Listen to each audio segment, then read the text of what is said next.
All right, we're back. Dynasty Trades in 5. I'm Clay. I'm Shane.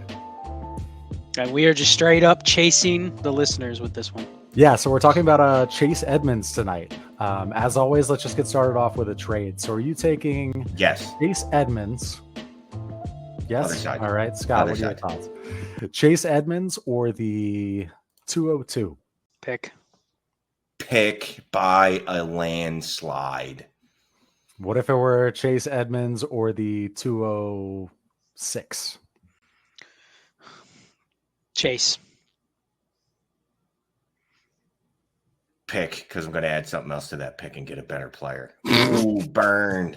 All right, so if you're new to the channel, we do a few different types of shows here on Dynasty Trades in 5. We do player profiles, like tonight with Chase Edmonds. We do strategy shows and also trade-only shows. So check out the channel, do some binging, and hit that subscribe if we earn your business. Let's get started. But he just signed a 2-year deal, obviously, with the Dolphins. Scott, where's your head at with him? You think he's worth less than a 202, but more than a 206? Yeah, I mean, I'm just looking at what we talked about on the last show with draft tiers, and he fits right into the range of, his profile. If you just look at what Chase Edmonds was when he came into the league, he was a 4th-round pick. He's undersized, 5'9", 205, 203 pounds, whatever he was listed at. Which sounds a lot like what a lot of the guys that we're going to want to draft in this draft in, mid to late 2nd, early 3rd. There's how many Michael Carters in this draft? There's quite a few Chase Edmonds in this draft too. So, now you have a guy that's gone to maybe what we perceive to be a decent landing spot. Apparently the commander of the San Fran and the Shanahan running game is now running the Miami franchise, which could be a good thing for just having any running back in the backfield, especially one that's been committed, $6 million or more for 2 years. Now, I think the other thing is there's probably going to be other players in that backfield too. So it's not like it's just going to all go to Chase Edmonds. It's going to rely on him probably being the one that they use in certain roles. So you obviously want him to be the guy that's on the field for 3rd downs. You just don't really know. So it's a good situation with what we think is going to be a good run game. It's a running back that's gotten paid, not like locked in starter money, but top 15 running back money in the NFL. Currently, he is the 16th highest paid running back in the league. I mean, you probably put him in the same range as, if you're just talking name cachet, like it's hard for me to sit here and say he's clearly not as good as Michael Carter or Clyde Edwards-Helaire or Miles Sanders. Like you can sit here and tell me, well, I like those guys better. They were higher draft picks. They had better pedigree, but I think you put Chase Edmonds in the top 30 and then he's going to get pushed down by some rookies. But at the same time, like this is good if you had Chase Edmonds shares. He's just one of those guys you want on the back end of your team, your RB3. And if you can get him cheap, the time to get him probably was before he signed this contract. But I see no issues. He's a guy that's going to catch passes. Probably only needs about 200 touches or so to be, a top 24 running back. Or more likely top 40 running back is what he is. If you can spin the fact that he's a top 15 paid running back to anyone in your league, try it. We were talking before we jumped on air. Running backs are really underpaid, but I mean, I guess it's because it's a real replaceable position. He's a very good committee back. I think we saw in Arizona, they showed you what they think of him, right? They refused to let him be the bell cow or even like the 1A of a committee.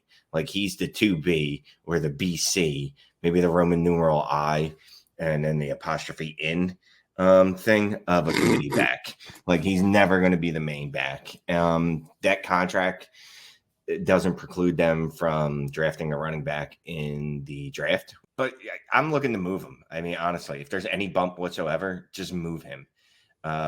He's fine. He's okay. He's nothing special.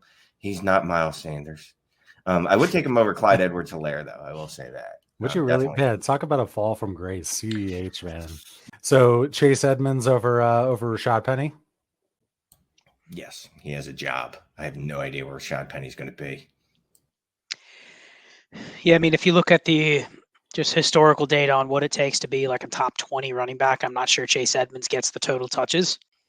And I bet you Rashad Penny probably signs a deal that's cheaper than Chase Edmonds. So I think you could probably pivot one to the other, depending on who you prefer. So I can't argue with just taking right this second while we're recording this video, it's Chase Edmonds, but literally it could be Rashad Penny tomorrow. You never know. Right. Kadarius Toney or Chase Edmonds? Kadarius Toney. Yeah, it's interesting when you ask the player question, because like you can't get a first for Toney, and I already said I would take the 202 over Edmonds, but I'd take the 206. So I think I would take Toney and just bank that maybe I can flip him easier than I can Chase Edmonds, but I think they're probably similar values because he's a sell just based on the process, right? Like if you can sell him for the most you've ever been able to sell him, except for the month that James Conner got hurt, and you could have maybe lucked out and got a late first for him. Like this is the peak.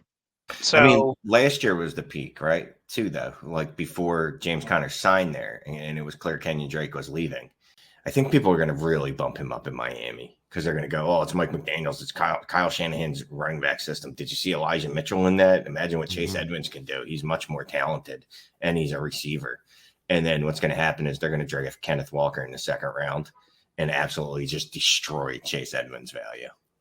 Chase Edmonds ever gets into the top 24 or better, you just sell. Who cares what your running back room is? You just sell. Mm-hmm. Pick up the next guy.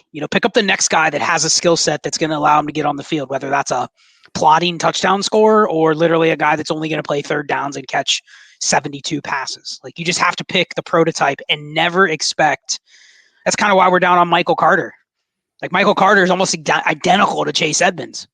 So sure, he may enter the season as a guy that, oh, hey, you look at his projections. He's going to get 294 touches. Most likely things are just going to settle back to the median where he's a committee back. Doesn't mean he's not good, but I mean, if you can flip Michael Carter for, 112, do it. Just take it.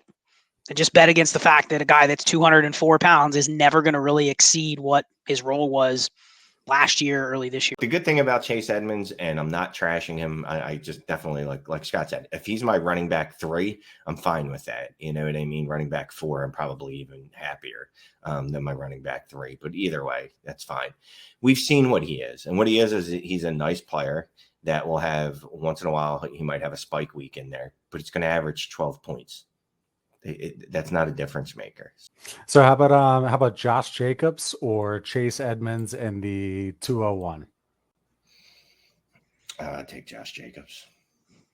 Yeah, see, I think Jacobs is in the not that impactful production range, so I'd almost take Edmonds and just bank that he can get a point or two less than Jacobs and take the free 201. I think Jacobs is in the range where you can pivot off if you can get a lower back and still get the 201. I guess you guys would trade Joe Mixon for a projected decent 23 first. So would you go from Joe Mixon to Chase Edmonds and a 23 first?